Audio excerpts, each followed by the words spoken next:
Electromagnetic harvester. We all know that we are surrounded by electromagnetic fields, which we produce either for information transfer or as a byproduct of electric infrastructure. Dennis Siegel, a German student, has built a special harvesting device that is able to tap into these fields to exploit them and charge a regular battery using a coils and high frequency diodes.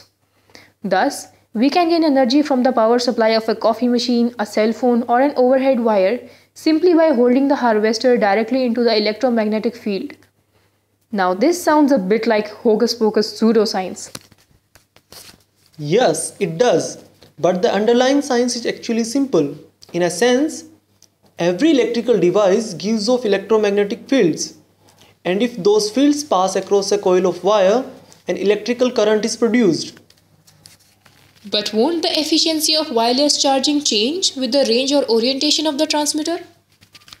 Of course it would. And depending on the strength of electromagnetic field, which can be measured by a LED, it is possible to charge a small battery within one day. But presumably, 1 AA battery per day is when he is sitting next to a huge power station. Whoa, that makes me wonder how long it would take to charge a regular battery via a coffee machine or a mobile phone call. On its own, a single harvester might not be all that interesting. But what if you stuck a bunch of them magnetically to various devices all around your house?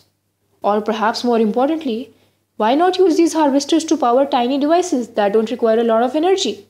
Sensors, hearing aids, smart devices around your home. They could all be powered by harvesting small amounts of energy from the environment. The system is meant to be an option for tapping into already existing but unnoted energy sources. By exploring these sources, it can create a new awareness of the invisible electromagnetic spaces.